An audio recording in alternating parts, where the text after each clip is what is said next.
ವಿದ್ಯಾರ್ಥಿಗಳೇ, ನಾವು ಕಳೆದ ತರಗತಿಯಲ್ಲಿ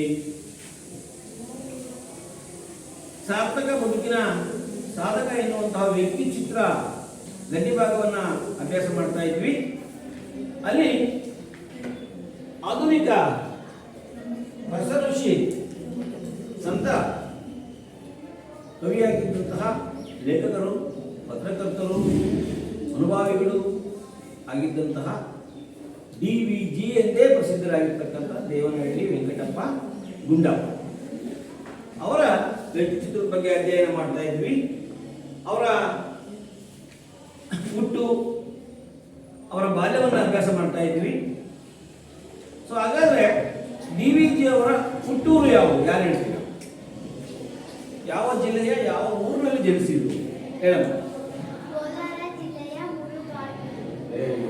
ಕೋಲಾರ ಜಿಲ್ಲೆಯ ಮುಳುಬಾಗಿಲಿನಲ್ಲಿ DVG ಅವರು ಜನಿಸ್ತಾರೆ. ಸೊ DVG ಅವರ ತಂದೆ ತಾಯಿಯ ಹೆಸರೇನು ಹೇಳು.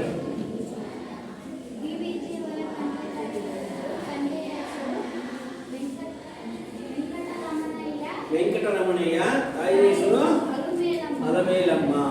Very good. DVG ಅವರ ಬಾಲ್ಯದಲ್ಲಿ ಅವರ ವ್ಯಕ್ತಿತ್ವದ ಮೇಲೆ ಪ್ರಭಾವವನ್ನು ಬೀರಿದಂತಹ ಇಬ್ಬರು ವ್ಯಕ್ತಿಗಳು ಯಾರು?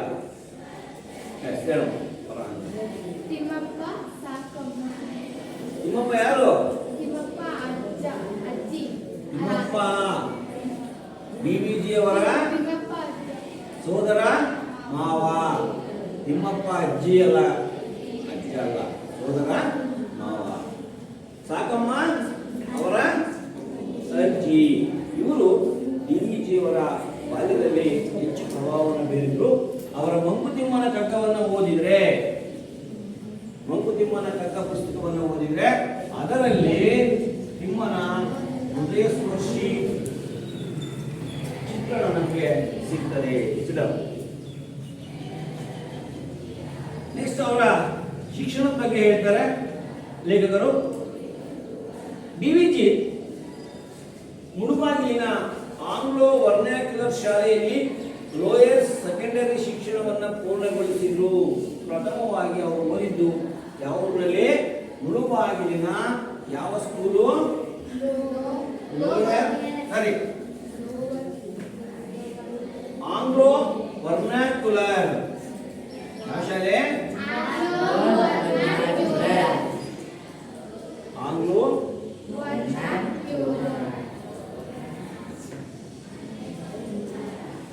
ಶಾಲೆಯಲ್ಲಿ ಲೋಯರ್ ಸೆಕೆಂಡರಿ ಅಂತ ಹೇಳಿದ್ರೆ ಇವತ್ತಿನ 10ನೇ ತರಗತಿಗೆ ಸಮಾನವಾದ ಶಿಕ್ಷಣ.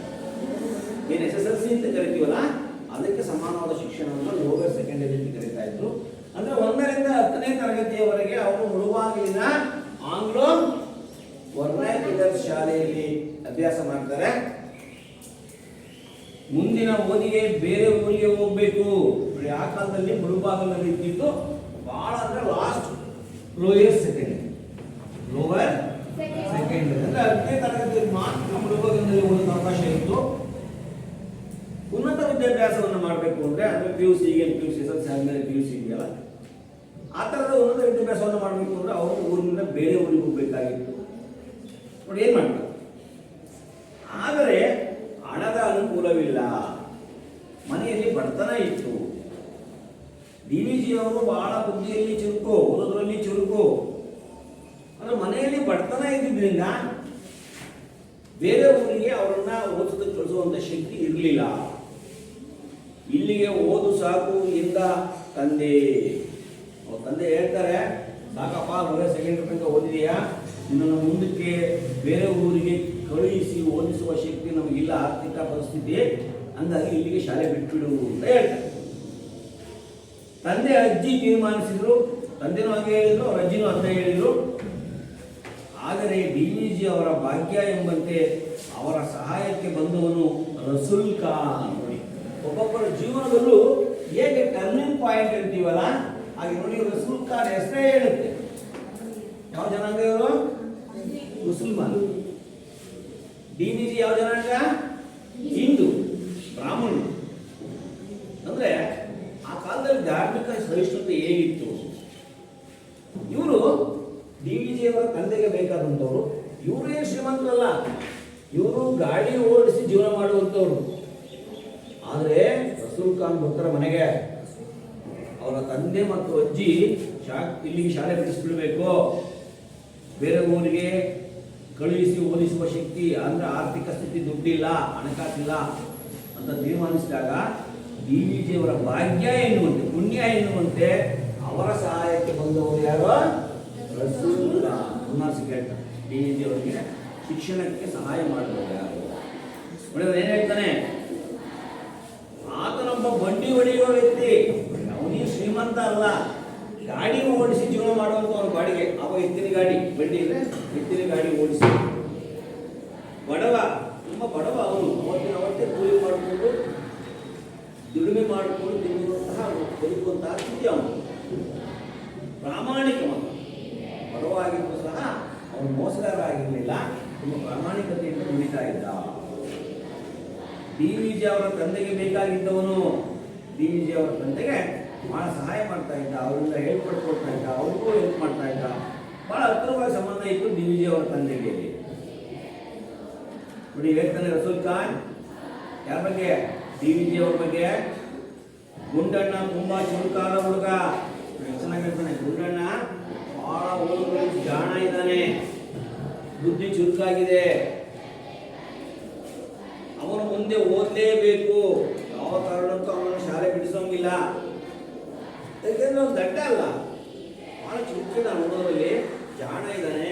ಎಷ್ಟೇ ಕಷ್ಟ ಆಗಲಿ ಅವನನ್ನ ಬೇರೆ ಊರಿಗೆ ಕಳಿಸ್ಬೇಕು, ಅವನನ್ನ ಉನ್ನತ ವಿದ್ಯಾಭ್ಯಾಸವನ್ನು ಮಾಡಿಸ್ಬೇಕು ಅಂತೇಳಿ ಹಠ ಹಿಡಿತಾನೆ ರಸೂಲ್ ಖಾನ್. ಅಂತ ರಸೂಲ್ ಖಾನ್ ಹಠ ಹಿಡಿದ್ಬಿಟ್ಟ,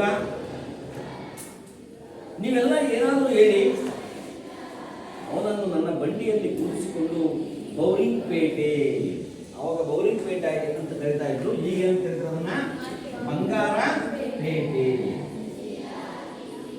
ನೀವೇನೇ ಹೇಳಿ ಯಾವ ಕಾರಣಕ್ಕೂ ನಾನು ಗುಂಡಣ್ಣನನ್ನ ಶಾಲೆಗೆ ಇಲ್ಲಿಗೆ ಸ್ಟಾಪ್ ಮಾಡಲ್ಲ, ನಿಲ್ಲಿಸಲ್ಲ, ಅವನು ಮುಂದೆ ಓದಬೇಕು ಅಂತೇಳಿ ನೀವೇನೇ ಹೇಳಿ ನಾನಂತೂ ನನ್ನ ಬಂಡಿಯಲ್ಲಿ ಕೂರಿಸ್ಕೊಂಡು ಮುಳುಬಾಗಿಲಿಂದ ಇಲ್ಲಿಗೆ ಬೌರಿಂಗ್ ಪೇಟೆ ಅಂತ ಕರೀತಾ ಇದ್ರು ಆ ಕಾಲದಲ್ಲಿ. ಈಗ ಅದನ್ನ ಬಂಗಾರ ಪೇಟೆ, ಪಟ್ಟಣಕ್ಕೆ ಅಂದ್ರೆ ಮುಂದಿನ ವಿದ್ಯಾಭ್ಯಾಸವನ್ನು ಓದೋದಕ್ಕೆ.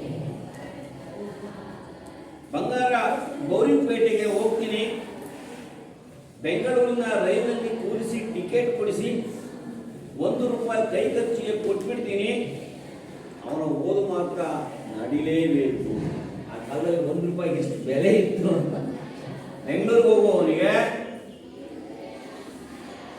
₹1, ಈ ₹1 ಬೆಳೆ ಚಾಕ್ಲೇಟು ಬರೋದು.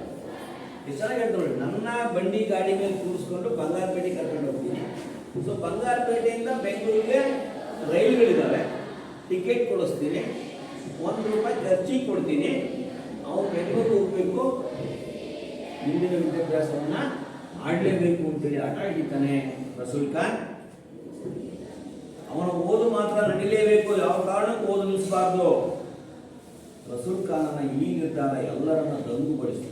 ನನಗೆ ಆಶ್ಚರ್ಯ ಆಯಿತು, ನಾವು ಮನೆಯವರಾಗಿ ಶಾಲೆ ಬಿಡಿಸ್ತಾ ಇದ್ದೀವಿ, ಇವನೊಬ್ಬ ಬೇರೆ ಧರ್ಮದವನಾಗಿ, ಮುಸಲ್ಮಾನ ಧರ್ಮದವನಾಗಿ, ನಮ್ಮ ಮನೆತನಕ್ಕೆ ಬೇಕಾದವನಾಗಿ, ನಮ್ಮ ಮಗನ ಬಗ್ಗೆ ಎಷ್ಟು ಆಸಕ್ತಿಯನ್ನ ಕಾಳಜಿಯನ್ನು ತಿಳ್ಕೊಂಡ ಅಂತೇಳಿ ಅವರಿಗೆ ದಂದುಕೊಂಡಂಗಾಯ್ತು ಮನೆಯವರಿಗೆ. ಎಲ್ಲ ಅವನು ಹೇಳಿದಂತೆ ನಡೆಯಿತು. ಕೊನೆಗೆ ರಸೂಲ್ ಖಾನನ ಹಠಕ್ಕೆ ಆ ಮನೆಯವರೆಲ್ಲ ಸೋತು ಅವನನ್ನು ಮುಂದಿನ ವಿದ್ಯಾಭ್ಯಾಸಕ್ಕೆ ಬೆಂಗಳೂರಿಗೆ ಕಳುಹಿಸಿಕೊಟ್ರು. ಪ್ರತಿಯೊಂದು ರಸೂಲ್ ಖಾನನ ಪ್ರಕಾರನೇ ನಡೀತಾ ಹೋಯಿತು. DVG ಬೆಂಗಳೂರನ್ನ ಕಂಡದ್ದು ಹೀಗೆ ಯಾರ ದಯೆಯಿಂದ? ರಸೂಲ್ ಖಾನನ ದಯೆಯಿಂದ. ಪ್ರಾಯಶಃ ಅವತ್ತು ರಸೂಲ್ ಖಾನ್ ಈ ಪ್ರಯತ್ನ ಮಾಡಲಿಲ್ಲ ಅಂದರೆ ಅವರು ಬೆಂಗಳೂರನ್ನು ನೋಡ್ತಿರ್ಲಿಲ್ಲ, ಇಷ್ಟರ ಮಟ್ಟಿಗೆ ದೊಡ್ಡ ಸಾಧನೆಯನ್ನು ಮಾಡೋಕ್ಕೂ ಸಾಧ್ಯ ಆಗ್ತಿರ್ಲಿಲ್ಲ. ಮನೆಯಲ್ಲಿ ಶಾಲೆ ಬಿಡಿಸೋದು, ಏನೋ ಎಮ್ಮೆ ಮೇಯಿಸೋದು, ದನ ಮೇಯಿಸೋದು, ವ್ಯವಸಾಯ ಮಾಡೋದು, ಇನ್ನೊಂದೇನೋ ಮಾಡಿಕೊಂಡು ಹಳ್ಳಿಲೇ ಇರ್ತಾ ಇದ್ರು. ನೆಕ್ಸ್ಟ್, ವಿಶ್ವೇಶ್ವರಯ್ಯ ಅವರು ದಿವಾನರಾಗಿದ್ದ ಕಾಲ. ದಿವಾನ ಅಂದ್ರೇನು? ಮಂತ್ರಿ. ದಿವಾನ ಅಂದ್ರೇನು? ಮಂತ್ರಿ. ಗೊತ್ತಿಲ್ವಾ?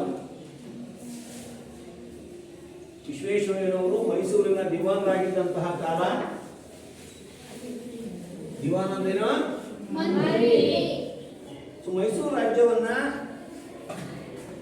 ರಾಜರುಗಳು ಆಳ್ವಿಕೆ ಮಾಡ್ತಾ ಇದ್ದಂತಹ ಸಂದರ್ಭದಲ್ಲಿ ಮೈಸೂರಿನ ರಾಜರು ಮಂತ್ರಿನ ನೇಮಿಸ್ಕೊಳ್ತಾರೆ. ಒಬ್ಬರನ್ನು ರಾಜನನ್ನ ಬಿಟ್ಟರೆ ಅವನೇ ದಿವಾನ. ನಮ್ಮ ಭದ್ರಾವತಿ ಇಷ್ಟು ಅಭಿವೃದ್ಧಿ ಆಗಿದೆ ಅಂದ್ರೆ ಅದಕ್ಕೆ ಯಾವ ಕಾರಣ? ವಿಶ್ವೇಶ್ವರಯ್ಯ. ಇಲ್ಲ ಅಂದ್ರೆ ಭದ್ರಾವತಿ ಮೂಸರ ಯಾರು ಇರ್ತಿರ್ಲಿಲ್ಲ, ಅಷ್ಟು ಹಿಂದುಳಿದಿರೋದು.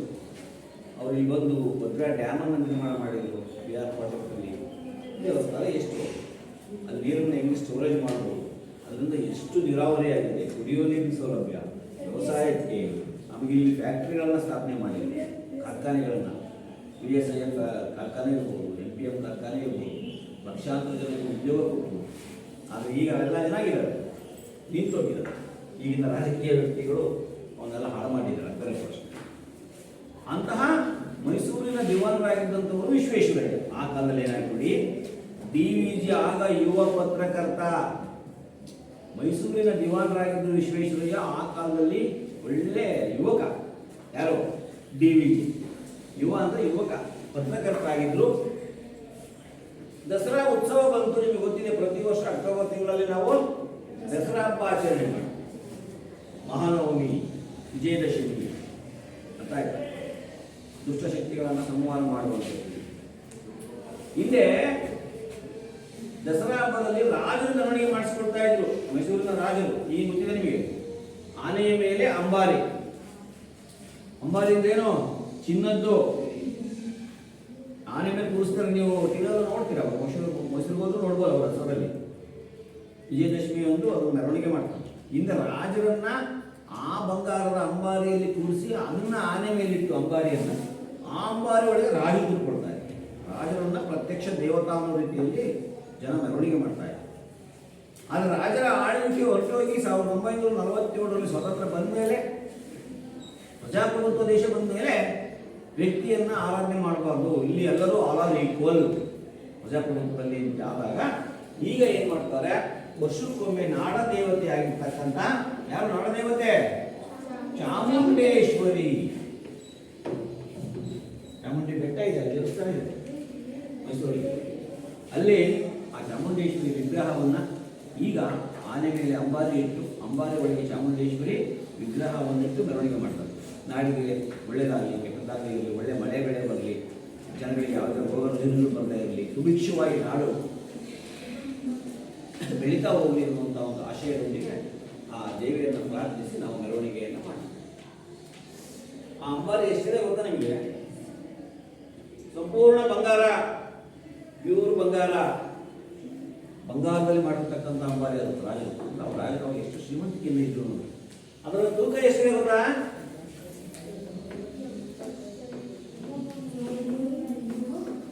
750 kg, 7.5 ಕ್ವಿಂಟಾಲ್ ಬಂಗಾರ. ನಮಗೆ ಒಂದು ತೊಲಕ್ಕೆ ಈಗ ಎಷ್ಟು? 75,000. ಒಂದು ತೊಲಕ್ಕೆ ಎಷ್ಟಿರುತ್ತೆ? 10 ಗ್ರಾಮ್. 10 ಗ್ರಾಮ್. ಅದನ್ನು ಇವತ್ತು ಅಂಗೀಕೃತವಾಗಿ ಸರ್ಕಾರ ವತಿಯಿಂದ ಕಾಪಾಡ್ಕೊಂಡು ಬಂದಿದ್ದಾರೆ. ಪ್ರತಿ ವರ್ಷ ದಸರಾದಲ್ಲಿ ಅದನ್ನು ಹೊರ ತೆಗೆದು ಸಾಂಪ್ರದಾಯಿಕ ಶಾಸ್ತ್ರೋಕ್ತವಾಗಿ ಅದನ್ನು ಪೂಜೆ ಮಾಡಿ ಆನೆ ಮೇಲಿಟ್ಟು, ಅದರ ಮೇಲೆ ಅಂಬಾರಿ ಇಟ್ಟು, ಅದರೊಳಗೆ ಚಾಮುಂಡೇಶ್ವರಿ ವಿಗ್ರಹವನ್ನು ಮೆರವಣಿಗೆ ಮಾಡಿ ಅದನ್ನು ಮತ್ತೆ ಸೇಫ್ಟಿಯಾಗಿ ಇಡ್ತಾರೆ, ಸುರಕ್ಷಿತವಾಗಿ. ಇದೇ ರೀತಿ ದಸರಾ ಹಬ್ಬ ಬರುತ್ತೆ. ಆವಾಗ ದಿವಾನರಾಗಿದ್ದವರು ಯಾರು? ವಿಶ್ವೇಶ್ವರಯ್ಯನವರು. ಆಗ ಪತ್ರಕರ್ತರೆಲ್ಲ ದಸರಾದಲ್ಲಿ ಮೈಸೂರಿಗೆ ಹೋಗ್ಬಿಟ್ಟು ಅಲ್ಲಿ ನಡೆಯುವಂಥ ಸಾಂಸ್ಕೃತಿಕ ಕಾರ್ಯಕ್ರಮಗಳು, ದಸರಾದ ಉತ್ಸವ, ಅಲ್ಲಿನ ಸಮಾರಂಭಗಳು ಎಲ್ಲವನ್ನು ವರದಿ ಮಾಡ್ತಾ ಇದ್ರು ಪೇಪರ್. ಇಲ್ಲಿ ಹೋಗ್ಬೇಕು ಪೇಪರಲ್ಲಿ ದಸರಾ ಟೈಮಲ್ಲಿ. ಇವರು ಹೋಗಿರ್ತಾರೆ. ಅಲ್ಲಿನ ನೋಡಿ, ರಾಜ್ಯದ ಎಲ್ಲ ಪತ್ರಿಕೆಗಳು ಅದರ ವಿಶೇಷ ವರದಿ ನೀಡಿದವು. ಯಾಕೆಂದ್ರೆ ಒಂದು ವಾರಗಟ್ಟಲೆ ನಡೆಯುತ್ತೆ ದಸರಾ. ಅಲ್ಲಿ ಕುಸ್ತಿ ಇರುತ್ತೆ, ಕ್ರೀಡೆಗಳಿರ್ತವೆ, ಸಾಂಸ್ಕೃತಿಕ ಕಾರ್ಯಕ್ರಮ ಇರುತ್ತೆ, ನೃತ್ಯಗಳಿರ್ತವೆ, ಸಂಗೀತ ಇರುತ್ತೆ, ಎಲ್ಲ ಇರ್ತವೆ, ಧಾರ್ಮಿಕ ಕಾರ್ಯಕ್ರಮಗಳು ಇರ್ತವೆ. ಅವನ್ನೆಲ್ಲ ಈ ವಿಜಯವಾಣಿ, ಪ್ರಜಾವಾಣಿ, ಸಂಯುಕ್ತ ಕರ್ನಾಟಕ, ಕನ್ನಡಪ್ರಭ ಎಲ್ಲ ಪೇಪರ್ನವರ ಪ್ರತಿನಿಧಿಗಳು ಅಲ್ಲಿ ಹೋಗ್ಬಿಟ್ಟು ಅಲ್ಲಿ ಏನೇನು ನಡೀತೋ ಅದನ್ನೆಲ್ಲ ವರದಿ ಮಾಡ್ತಾರೆ. ಅದು ಪೇಪರಲ್ಲಿ ಬರೋದು. ಅದೇ ರೀತಿ DVG ಅವರನ್ನು ಪತ್ರಕರ್ತರಾಗಿ ಅಲ್ಲಿ ಕಳಿಸಿದ್ರು. ಅವ್ರು ದಿನ ವರದಿ ಮಾಡ್ತಾರೆ.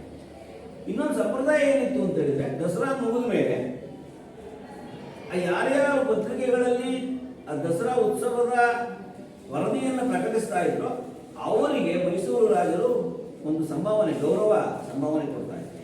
ಇವನು ಬಹಳ ಚೆನ್ನಾಗಿ ಪತ್ರಿಕೆಯಲ್ಲಿ ಮೈಸೂರಿನ ವರದಿಯನ್ನು ಮಾಡಿದ್ದಾರೆ ದಸರಾದು ಅಂತೇಳಿ ಒಂದು ಗೌರವಧನ, ಸ್ವಲ್ಪ ದುಡ್ಡು ಎಲ್ಲ ಕೊಡ್ತಾ ಇದ್ದಾರೆ ಪ್ರತಿಯೊಬ್ಬ ಪತ್ರಕರ್ತನಿಗೆ. ಅದೇ ರೀತಿ ಡಿ ವಿ ಜಿ ಅವರಿಗೆ ಕೊಡ್ತಾರೆ. ನೋಡಿ ಏನಾಗುತ್ತೆ ಅಂತ. ಡಿ ವಿ ಜಿ ಎಷ್ಟು ನಿಷ್ಠುರವಾದಿ. ಇದಾದ 4 ದಿನಕ್ಕೆ ಪತ್ರಕರ್ತರಿಗೆಲ್ಲ ಸರ್ಕಾರದಿಂದ ದೊಡ್ಡ ಮೊತ್ತ ಸಂಭಾವನೆ ರೂಪದಲ್ಲಿ ಹೋಯಿತು. ದಸರಾ ಮುಗೀತು, ಒಂದು 4-5 ದಿನದೊಳಗೆ ಪ್ರತಿಯೊಬ್ಬ ಪತ್ರಕರ್ತನಿಗೆ ಮೈಸೂರಿನ ದಸರಾ ಉತ್ಸವವನ್ನು ಏನು ವರದಿ ಮಾಡಿದ್ರು ಅವರೆಲ್ಲರಿಗೂ ದೊಡ್ಡ ಮೊತ್ತದ ಹಣ ಕೊಟ್ಟಿದ್ರು ಮೈಸೂರು ರಾಜರು, ದಿವಾನರಾಗಿದ್ದಂಥ ವಿಶ್ವೇಶ್ವರಯ್ಯನವರು. ಅದು ಸಂಪ್ರದಾಯ. ಡಿ ವಿ ಜಿ ತಮಗೆ ಬಂದಿದ್ದ ಹಣ ಸಹಿತ ದಿವಾನರಲ್ಲೇ ಬಂದು ಡಿ ವಿ ಜಿ ಅಕೌಂಟಿಗೆ ದುಡ್ಡು ಹೋಗಿದೆ ಅಥವಾ ಒಂದು ಕವರ ಕಳಿಸಿದ್ದಾರೆ ಪೋಸ್ಟ್ ಮಾಡಿ, ತೆಗೆದು ನೋಡ್ತಾರೆ ಡಿ ವಿ ಜಿ ದುಡ್ಡು ಬಂದಿದೆ ಬೇಕಾದಷ್ಟು. ನಮ್ಮಂತ ನಿಮ್ಮಂತರ ರೇವಡ್ತಿದ್ವಿ, ಭಾಳ ಖುಷಿಯಾಗಿ ಜೋಮಾಗಿ ಇಟ್ಕೊಂಡ್ಬಿಡ್ತಿದ್ವಿ. ಆದರೆ ಡಿ ವಿ ಜಿ ಎಂಥ ಸರಳ ವ್ಯಕ್ತಿ ಅನ್ನೋದಕ್ಕೆ ಅಷ್ಟೂ ದುಡ್ಡನ್ನು ತಗೊಂಡು ಸೀದಾ ದಿವಾನರಾಗಿದ್ದಂಥ ಯಾರ ಬಳಿ ಬರ್ತಾರೆ? ವಿಶ್ವೇಶ್ವರಯ್ಯನವ್ರ ಬಳಿ ಬಂದರು. ಬಳಿ ಬಂದು ಏನು ಮಾಡ್ತಾರೆ? ವಿಶ್ವೇಶ್ವರಯ್ಯ ಕೇಳ್ತಾರೆ. ಯಾಕಂದರೆ ಆ ಕಾಲದಲ್ಲಿ ಗುಂಡಪ್ಪ ಒಳ್ಳೆ ಹೆಸರು ಮಾಡಿದ್ರು, ವಿಶ್ವೇಶ್ವರಯ್ಯನವರು ಪರಿಚಯ ಇದ್ರು. ಅವರು ಬಂದ ತಕ್ಷಣ ದಿವಾನರಾಗಿದ್ದಂತಹ ವಿಶ್ವೇಶ್ವರಯ್ಯನವರು ಡಿ ವಿ ಜಿ ಅವರನ್ನ ಕೇಳ್ತಾರೆ, ಏನಂತ, ಏನು ಬಂದಿರಿ ಗುಂಡಪ್ಪ, ಇನ್ನ ಕೆಲಸ ಆಗ್ಬೇಕು ದಿವಾನರ ಹತ್ರ, ಯಾಕೆ ಬಂದಿದ್ದೀರಾ? ಗುಂಡಪ್ಪ ಹೇಳ್ತಾರೆ, ನನಗೆ ಈ ಹಣ ಯಾಕೆ ಕಳಿಸಿದ್ದಾರೆ? ನಿಮ್ಮ ಮೈಸೂರು ಸರ್ಕಾರದಿಂದ, ಮೈಸೂರು ರಾಜ್ಯ ಸರ್ಕಾರದಿಂದ ನನಗೆ ಯಾಕೆ ಹಣ ಕೊಡ್ತಾ ಇದ್ದೀರಾ? ಇದು ಜನರು ಕಟ್ಟಿರುವಂತ ತೆರಿಗೆ ದುಡ್ಡು, ಸುಮ್ಮನೆ ನನಗೆ ಯಾಕೆ ದುಡ್ಡು ಕೊಡ್ತಾ ಇದ್ದೀರಾ? ದಸರಾ ಉತ್ಸವವನ್ನು ಚೆನ್ನಾಗಿ ವರದಿ ಮಾಡಿದ್ದೀರಿ, ಅದಕ್ಕೆ ವಿಶ್ವೇಶ್ವರಯ್ಯ ಹೇಳ್ತಾರೆ, ಮೊನ್ನೆ ಏನು ನಡೀತಲ್ಲ ಮೈಸೂರಲ್ಲಿ ದಸರಾ ಉತ್ಸವ, ಅದರ ಕಾರ್ಯಕ್ರಮದ ವರದಿಯನ್ನು ಬಹಳ ಚೆನ್ನಾಗಿ ಪತ್ರಿಕೆಯಲ್ಲಿ ಎಲ್ಲ ಕಡೆ ಪ್ರಚಾರ ಮಾಡಿದ್ದೀರಾ, ಅದಕ್ಕೆ ನಿಮಗೆ ನಾವು ಇಂತಿಷ್ಟು ಅಂತೇಳಿ ಗೌರವ ಸಂಭಾವನೆಯನ್ನು ಕೊಟ್ಟಿದ್ದೀವಿ. ಸಂಭಾವನೆ ಅಂದರೆ ಸಂಬಳ. ಅದಕ್ಕೆ ಹಣ ಯಾಕೆ ಕಳಿಸ್ಬೇಕು ಗುಂಡಪ್ಪ ಕೇಳ್ತಾರೆ. ಹೌದು, ನಾನು ಒಂದು ಪತ್ರಿಕೆಯಲ್ಲಿ ಕೆಲಸ ಮಾಡ್ತಾ ಇದ್ದೀನಿ, ಆ ಪತ್ರಿಕೆಯವರು ನನಗೆ ಇಷ್ಟು ಅಂತ ಸಂಬಳ ಕೊಡ್ತಾ ಇದ್ದಾರೆ ತಿಂಗಳ, ನಾನು ಅವ್ರು ಹೇಳಿ ಕೆಲಸ ಮಾಡ್ತೀನಿ. ನಾನು ಈ ಭದ್ರಾವತಿ ಬಂದು ಸ್ಕೂಲ ಪಾಠ ಮಾಡ್ತಾ ಇದ್ದೀನಿ, ನನ್ನ ಸರ್ಕಾರ ಏನು ಮಾಡುತ್ತೆ? ಸಂಬಳ ಕೊಡುತ್ತೆ. ಅದು ಬಿಟ್ಟು ನೀವು ದುಡ್ಡು ಮಕ್ಕಳು ಇಸ್ಕೊಳ್ಳಲ್ಲ. ನನ್ನ ಸರ್ಕಾರ ಸಂಬಳ ಕೊಡುತ್ತೆ, ಹಂಗಾಗಿ ನಾನು ನಮ್ಮೂರಿಂದ ಬಂದು ಇಲ್ಲಿ ಕರ್ತವ್ಯ ಮಾಡ್ತಾ ಇದ್ದೀನಿ.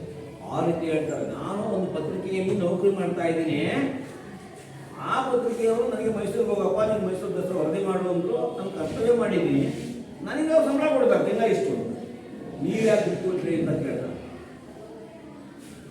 ಪತ್ರಕರ್ತರಿಗೆ ಓಡಾಟ ಖರ್ಚು ಇರುತ್ತದೆ, ಅಲ್ಲದೆ ಹಿಂದಿನಿಂದ ಬಂದ ಪದ್ಧತಿ ಎಷ್ಟು ಚೆನ್ನಾಗಿರುತ್ತೆ. ಪತ್ರಕರ್ತರಿಗೆ ಅಲ್ಲಿಂದ ಇಲ್ಲಿ ಓಡಾಡೋದು, ಬಸ್ ಚಾರ್ಜು, ರೈಲು, ಊಟ, ತಿಂಡಿ, ಉಳ್ಕೊಳ್ಳುವ ವ್ಯವಸ್ಥೆ ಇದೆಲ್ಲ ಖರ್ಚಿರುತ್ತೆ. ಅದು ಅಲ್ಲದೆ ಇದರಿಂದ ಈ ಪದ್ಧತಿ ನಡ್ಕೊಂಡ್ಬಿಟ್ಟಿದೆ. ಪ್ರತಿ ವರ್ಷ ದಸರಾ ಉತ್ಸವ ನಡೆದಾಗ ಪತ್ರಕರ್ತರಿಗೆ ಗೌರವವಾಗಿ ದುಡ್ಡು ಕೊಡುವಂಥ ಒಂದು ಸಂಪ್ರದಾಯ ಅಥವಾ ಪದ್ಧತಿ ಮೊದಲಿನಿಂದ ನಡ್ಕೊಂಡು ಬಂದಿದೆ. ಹಾಗಾಗಿ ನಾವು ಕೊಡ್ತಾ ಇದ್ದೀವಿ. ವರದಿ ಮಾಡುವುದು ಪತ್ರಕರ್ತರ ಕರ್ತವ್ಯ. ಎಷ್ಟು ಚೆನ್ನಾಗಿ ಹೇಳ್ತಾರೆ ನಿರ್ಭರವಾಗಿ. ಇಲ್ಲಿ ನಮ್ಮ ಪತ್ರಿಕೆಯಲ್ಲಿ ನೌಕರಿ ಮಾಡ್ತಾ ಇದ್ದೀವಿ, ಎಲ್ಲೇ ಏನೇ ಕಾರ್ಯಕ್ರಮಗಳು ನಡೆದ್ರು, ಫಂಕ್ಷನ್ ನಡೆದ್ರು, ಅದನ್ನು ವರದಿ ಮಾಡೋದು ನಮ್ಮ ಡ್ಯೂಟಿ. ಅದಕ್ಕೆ ಖರ್ಚಾದರೆ ಪತ್ರಿಕೆಯವರು ಕೊಡಬೇಕು. ಅದಕ್ಕೇನಾದ್ರು ಓಡಾಡಿದ್ದು, ಬಸ್ ಚಾರ್ಜು, ರೈಲ್ವೆ ಚಾರ್ಜು, ಊಟ, ತಿಂಡಿ, ಉಳ್ಕೊಳ್ಳೋದು, ಲಾಡ್ಜಿಂಗು, ಏನೇ ಖರ್ಚಾದ್ರು ಪತ್ರಿಕೆಯವರು ಕೊಡಬೇಕು, ಸರ್ಕಾರವಲ್ಲ. ಸರ್ಕಾರ ದುಡ್ಡನ್ನು ಈ ರೀತಿ ವೇಸ್ಟ್ ಮಾಡಬಾರದು. ನನಗೆ ಈ ಹಣ ಖಂಡಿತ ಬೇಡ, ಬೇಡವೇ ಬೇಡ ಎಂದರು ಕೊನೆಗೆ ಹೇಳ್ತಾರೆ, ಯಾವ ಕಾರಣಕ್ಕೂ ನಾನು ಸರ್ಕಾರದ ಈ ಹಣವನ್ನು ತೆಗೆದುಕೊಳ್ಳಲ್ಲ, ನನಗೆ ಬೇಡ ಬೇಡ, ವಾಪಸ್ ತಗೊಳ್ಳಿ. ವಿಶ್ವೇಶ್ವರಯ್ಯ ಅವರು ತಮ್ಮ ಕಾರ್ಯದರ್ಶಿಗೆ ಹೇಳಿದ್ರು. ವಾದ ಮಾಡಿ ಮಾಡಿ ಸಾಕಾಯ್ತು ವಿಶ್ವೇಶ್ವರಯ್ಯನವರಿಗೆ. ಯಾಕೆಂದ್ರೆ ಅವ್ರಿಗೆ ಗೊತ್ತಿತ್ತು ಯಾರ ಗುಣ, ಡಿ ವಿ ಜಿ ಅವರ ಗುಣ. ಅವ್ರ ಹಠ ಅಂದರೆ ಹಠನೇ, ಯಾವ ಕಾರಣಕ್ಕೂ ಅವರು ಹೊಂದಾಣಿಕೆ ಆಗ್ತಿರ್ಲಿಲ್ಲ ಅಂತವ್ರು ಹೇಳ್ತಾರೆ. ಅವರ ಆಪ್ತ ಕಾರ್ಯದರ್ಶಿಯನ್ನು ಕರೆದು ವಿಶ್ವೇಶ್ವರಯ್ಯ ಹೇಳ್ತಾರೆ, ನೋಡಪ್ಪ, ಈ ವ್ಯಕ್ತಿಯ ಗುಣನೇ ಬೇರೆ, ಒಂದು ಸರಿ ಅಲ್ಲ ಅಂದರೆ ಮುಗಿದೋಯ್ತು, ಯಾವ ಕಾರಣಕ್ಕೂ ಮುಟ್ಟಲ್ಲ. ನಾವು ಇವರಿಗೆ ಹಣ ಕೊಡಲು ಬರುವುದಿಲ್ಲ. ಕಾನೂನಿನ ಪ್ರಕಾರ ಅವರು ಹೇಳಿದಾಗ ನಾವು ಈಗ ಹಣ ಕೊಡಂಗಿಲ್ಲ. ನಾವೇನೋ ಸಂಸ್ಥಾನದ ವತಿಯಿಂದ, ರಾಜ್ಯದ ವತಿಯಿಂದ ಖುಷಿಯಾಗಿ ಕೊಡ್ತಾ ಇದ್ದೀವಿ. ಹಣ ಕೊಡಕ್ಕೆ ಬರಲ್ಲ, ಅದನ್ನು ಹಿಂದಕ್ಕೆ ತೆಗೆದುಕೊಂಡಿದ್ದೀವಿ ಹೇಳಿದ್ರು. ಯಾವಾಗ ಹಠ ಮಾಡಿದ್ರು ಡಿ ವಿ ಜಿ ಕೊಡಕ್ಕೆ ಆಗಲ್ಲಪ್ಪ, ಅದನ್ನು ವಾಪಸ್ ತಗೊಳ್ತೀನಿ ಅಂತ ಹೇಳ್ತಾರೆ. ವಿಶ್ವೇಶ್ವರಯ್ಯ ಅವರು ನಮ್ಮ ಕೆಲಸ ಕಾರ್ಯಗಳಲ್ಲಿ ಎಷ್ಟೋ ಜನ ಮೇಧಾವಿಗಳ ಸಹಾಯ ಪಡಿತಾ ಇದ್ರು.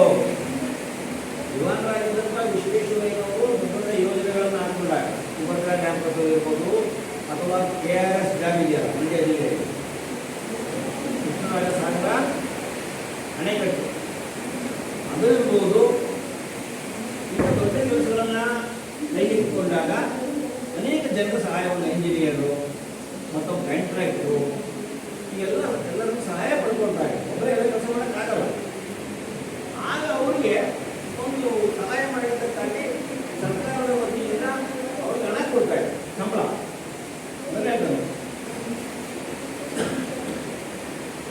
ಪ್ರತಿಯಾಗಿ ಅದಕ್ಕೆ ತಕ್ಕ ಸಂಭಾವನೆಯನ್ನು ಕೊಡ್ತಿದ್ರು. ಯಾರ್ಯಾರಿಂದ ಸಹಾಯ ಪಡ್ಕೊಳ್ತಾ ಇದ್ರು ಸರ್ಕಾರದ ಕೆಲಸಗಳಿಗೆ, ಅದು ಇಂಜಿನಿಯರ್ ಇರ್ಬೋದು, ಅರ್ಥಾಯ್ತಾ, ಕಟ್ಟಡ ಕಟ್ಟುವ ಕಾರ್ಮಿಕರಿಂದ ಹಿಡಿದು ಕಾಂಟ್ರಾಕ್ಟರ್ಗಳಿಂದ ಹಿಡಿದು ಪ್ರತಿಯೊಬ್ಬರನ್ನು ಏನೇ ಹೆಲ್ಪ್ ಮಾಡಿ ತಗೊಳ್ತಾ ಇದ್ರು ಅವರು. ಅದಕ್ಕೆ ಅನುಗುಣವಾಗಿ ಅವರಿಗೆ ಸರ್ಕಾರದಿಂದ ಸಂಭಾವನೆ ಸಂಬಳ ಕೊಡ್ತಾ ಇದ್ರು, ಅವ್ರು ಜೀವನ ಮಾಡ್ಬೇಕಾದ್ರೆ ಕೊಡ್ತಾ ಇದ್ರು. ಡಿ ವಿ ಜಿ ಅವರಿಂದಲೂ ಅವರು ಅನೇಕ ಕೆಲಸ ಮಾಡಿಸಿಕೊಂಡಿದ್ದು. ಯಾಕೆಂದರೆ ಡಿ ವಿ ಜಿ ದೊಡ್ಡ ಮೇಧಾವಿ, ಪತ್ರಕರ್ತರು, ಸಾಹಿತಿಗಳು. ಹಾಗಾಗಿ ಅನೇಕ ಸಲ ಡಿ ವಿ ಜಿ ಅವರಿಂದಲೂ ಅನೇಕ ಸರ್ಕಾರಕ್ಕೆ ಬೇಕಾದಂತಹ ಸಹಕಾರವನ್ನು ಪಡ್ಕೊಂಡಿದ್ರು. ಮೊದಲ ಸಲ ಅವರಿಗೆ ಸಂಭಾವನೆ ಕೊಡಲು ಹೋದಾಗ ಡಿ ವಿ ಜಿ ಒಪ್ಪಲಿಲ್ಲ. ಡಿ ವಿ ಜಿಯಿಂದ ಏನು ಹೆಲ್ಪ್ ತಗೊಂಡಿದ್ದು ಸಹಾಯವನ್ನು, ಅದಕ್ಕನುಗುಣವಾಗಿ ಬೇರೆಯವರಿಗೆ ಕೊಟ್ಟಾಗೆ ಇವರಿಗೂ ಹಣವನ್ನು ಕೊಟ್ಟು ಯಾರು ವಿಶ್ವೇಶ್ವರಯ್ಯವರು. ಆದರೆ ಮೊದಲನೇ ಸಲ ಕೊಡಕ್ಕೆ ಹೋದಾಗ ಡಿ ವಿ ಜಿ ಇಸ್ಕೊಂಡಿಲ್ಲ, ಒಪ್ಪಲಿಲ್ಲ. ನಮ್ಗೆ ಬೇಡ, ನಿಮ್ಮ ವಿಶ್ವಾಸದಿಂದ ನಾನು ಹೆಲ್ಪ್ ಮಾಡಿದ್ದೀನಿ, ನಿಮಗೆ ದುಡ್ಡು ಬೇಡ ಅಂತ. ಇದು ರಾಜ್ಯದ ಕೆಲಸ ಅಲ್ಲದೆ ವಿಶ್ವೇಶ್ವರಯ್ಯ ಅಂತ ಇಂತಹ ಮಹಾವ್ಯಕ್ತಿ ಅವರ ಜೊತೆಗೆ ವ್ಯವಹರಿಸಿದ್ದೇ ನಮಗೊಂದು ಹೆಮ್ಮೆ. ಇದು ನಾನು ಮಾಡ್ತಾ ಇದ್ದು ನನ್ನ ರಾಜ್ಯದ ಕೆಲಸ. ಇದು ರಾಜ್ಯದಲ್ಲಿ ಏನೋ ಒಂದು ಅಭಿವೃದ್ಧಿ ಮಾಡ್ತಾರೆ ಅಂದಾಗ ನನ್ನಿಂದ ಆದಂಥ ಒಂದು ಸಹಾಯವನ್ನು ಮಾಡಿದ್ದೀನಿ, ಒಂದು ಉಪಾಯವನ್ನು ಹೇಳಿದ್ದೀನಿ, ಒಂದು ಐಡಿಯಾವನ್ನು ಕೊಟ್ಟಿದ್ದೀನಿ. ಅದಕ್ಕಾಗಿ ನನಗೆ ದುಡ್ಡು ಬೇಡ. ಹೇಳಿ ಕೇಳಿ ವಿಶ್ವೇಶ್ವರಯ್ಯ ಅಂತ ಮಹಾನ್ ವ್ಯಕ್ತಿ, ದೊಡ್ಡ ಇಂಜಿನಿಯರ್ ಅಂಥವ್ರನ್ನ ಮಾತನಾಡಿಸೋದೇ ಒಂದು ಪುಣ್ಯ. ಈಗ ಹೆಂಗೆ ನಾವು ನರೇಂದ್ರ ಮೋದಿ ಕೈ ಕೊಡ್ತೀರಿ ಎಷ್ಟು ಖುಷಿ ಆಗುತ್ತೆ ನಮಗೆ. ಒಬ್ಬ ಪ್ರಧಾನಮಂತ್ರಿ ನರೇಂದ್ರ ಮೋದಿ ಅವ್ರು ನಾವು ಮಾತಾಡ್ಸಿದ್ವಿ, ಅವ್ರಿಗೆ ಥ್ಯಾಂಕ್ಸ್ ಕೊಟ್ವಿ ಅಂಥ ವ್ಯಕ್ತಿ ಜೊತೆ ನಾನು ಸ್ನೇಹ ಮಾಡಿದ್ದೀನಿ ಅನ್ನೋದೇ ಒಂದು ದೊಡ್ಡ ಪುಣ್ಯ. ಆದರೆ ನನಗೆ ದುಡ್ಡು ಬೇಡ ಅಂತ ಇದ್ರು ಡಿ ವಿ ಜಿ ಅವರು. ಹಾಗಿರುವಾಗ ಅದಕ್ಕೆ ಸಂಭಾವನೆ, ನಾನು ಮಾಡಿದ ಕೆಲಸಕ್ಕೆ ನಿಮ್ಮನ್ನು ದುಡ್ಡಿಸ್ಕೊಂಡೆ ಅಂದರೆ ಆ ಕೆಲಸಕ್ಕೆ ಬೆಲೆ ಇರಲ್ಲ. ನನಗೆ ಸಂಭಾವನೆ ಬೇಡ, ಸಂಬಳ ಬೇಡ. ಎಂದಿಗೂ ಕೊಡೋದು, ನಾನು ಎಂದೆಂದೂ ನಿಮ್ಮ ಹತ್ರ ಹಣ ಇಸ್ಕೊಳ್ಳಲ್ಲ. ನಾನು ನಿಮ್ಮ ಮಹಾನ್ ವ್ಯಕ್ತಿತ್ವಕ್ಕೆ ಮಾರು ಹೋಗಿದ್ದೀನಿ. ನಿಮ್ಮ ಜೊತೆ ವ್ಯವಹಾರ ಮಾಡೋದು, ಜೊತೆ ಮಾತನಾಡೋದು, ಸ್ನೇಹ ಮಾಡೋದೇ ಪುಣ್ಯ. ಹಾಗಾಗಿ ನಾನು ಎಂದೂ ನಿಮ್ಮ ಹತ್ರ ಹಣ ಇಸ್ಕೊಳ್ಳಲ್ಲ ಅಂತೇಳಿ ಹಠ ಮಾಡಿದ್ದು ಡಿ ವಿ ಜಿ. ಇದು ಅವರ ತರ್ಕ, ಇದು ವಾದ. ತರ್ಕ ಮೀನ್ಸ್ ವಾದ. ಸರ್ಕಾರಕ್ಕೆ ನಾವು ಸರ್ಕಾರ ಕೆಲಸ ಮಾಡಿಕೊಡ್ತಾ ಇದ್ದೀವಿ ಒಂದು. ಎರಡನೇದು ಡಿ ವಿ ಜಿ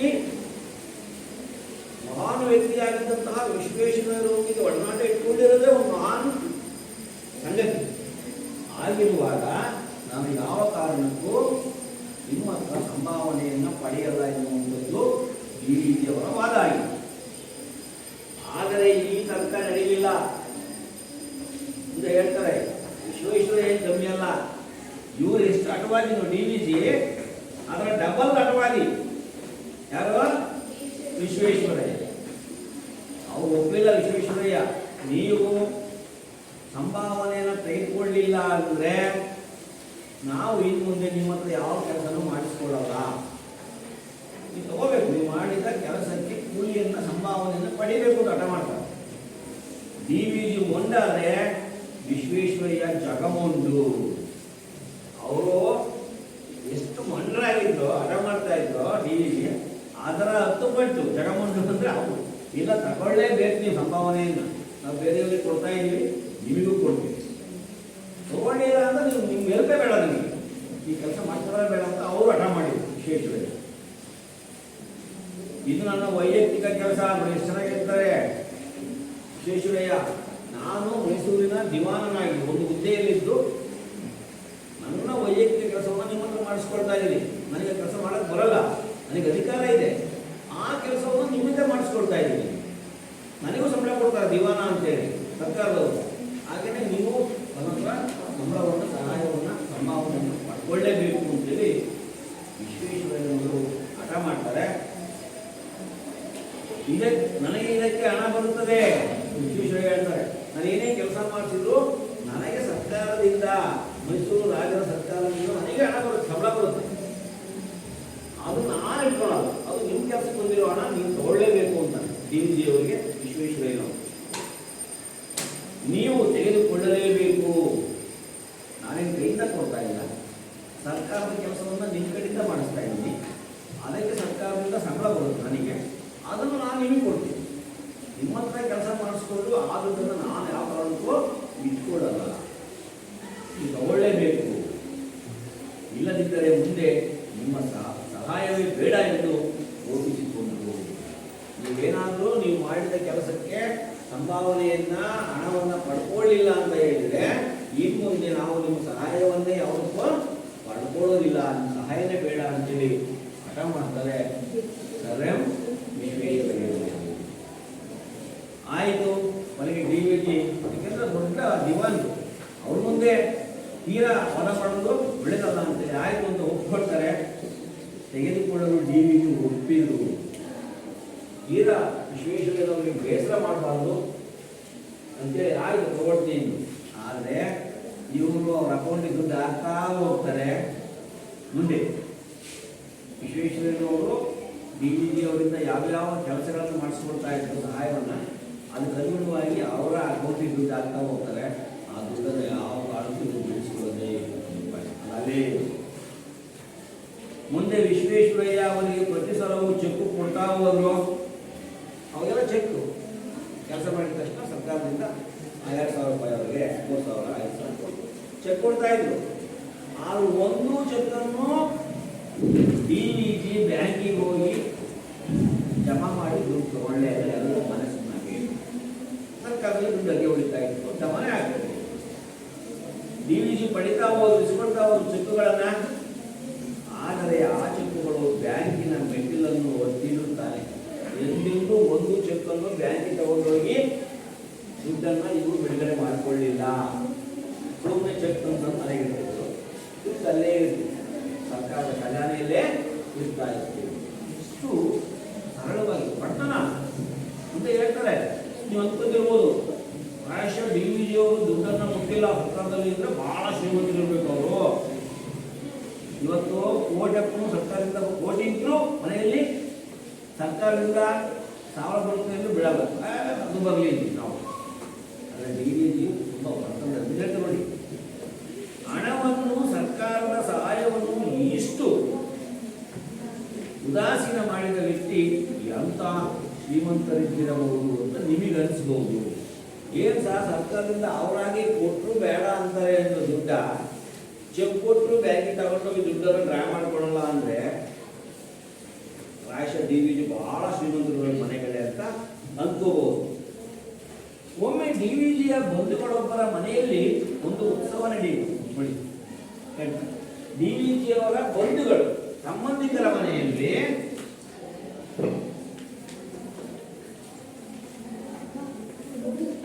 ಒಂದೇನೋ ಉತ್ಸವ, ಹಬ್ಬ ಅಥವಾ ಒಂದು ಮದುವೆ, ಒಂದು ಜಾತ್ರೆ ಏನೋ ನಡೀತು. ಹಾಗೆ ನಮ್ಮಲ್ಲಿ ಸಂಪ್ರದಾಯ ಇದೆ, ನಮ್ಮೂರ ಜಾತ್ರೆ ಮಾಡ್ತೀವಿ ಅಂದರೆ ನಮ್ಮ ಬಂಧು ಬಾಂಧವರನ್ನೆಲ್ಲ ಕರೀತೀವಿ. ಅಕ್ಕ, ತಂಗಿ, ನೆಂಟರಿಷ್ಟರು, ಸ್ನೇಹಿತರು ಎಲ್ಲ ಹಬ್ಬ ಕರೀತೀವಿ. ಒಂದು ನಾಮಕರಣ ಮಾಡಿದರೆ, ಒಂದು ಊರ ಜಾತ್ರೆ ಮಾಡಿದರೆ, ಒಂದು ಮದುವೆ ಮಾಡಿದರೆ, ಉತ್ಸವ ಮಾಡಿದೆ. ಅದೇ ರೀತಿ DVG ಅವರ ಬಂಧುಗಳು, ಹತ್ತಿರದ ಬಂಧುಗಳ ಮನೆಯಲ್ಲಿ ಒಂದು ಉತ್ಸವ ಇತ್ತು. ಅವರು ಕರೆದಿದ್ರು ಇವರು, ನಮ್ಮ ಮನೆಗೆ ಈ ಕಾರ್ಯಕ್ರಮಕ್ಕೆ ಬನ್ನಿ ಉತ್ಸವಕ್ಕೆ. DVGಗೆ ಹೋಗಲು ಆಗಲಿಲ್ಲ.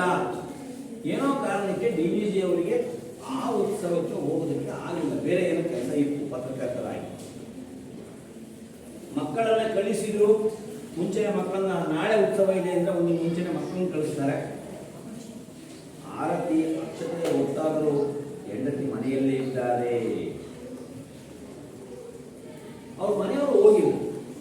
ಅವರ ಹೆಂಡತಿ ಹೋಗಿಲ್ಲ, ಮಕ್ಕಳು ಹೋಗಿದ್ದಾರೆ. ಅವ್ರು ಹೇಳಿದ್ರು ನನಗೆ ಹೋಗೋಕ್ಕಾಗಲ್ಲ, ಏನೋ ಬೇರೆ ಕೆಲಸಗಳಿದ್ದಾವೆ, ನೀನು ಹೋಗಿ ಬಾ ಅಂತ ಅವ್ರ ಹೆಂಡತಿಗೆ ಹೇಳಿದ್ರು. ಆದರೆ ಮನೆಗಿದ್ದಾರೆ, ಅವ್ರ ಹೆಂಡತಿ ಹೊರಟು ಹೋಗ್ತಾನೆ ಇಲ್ಲ. ಇನ್ನೇನಾದ್ರೆ ಆರತಿ ಉತ್ಸವ ಮಾಡುವಂಥ ಸಮಯ ಆಗ್ತಾ ಇದೆ.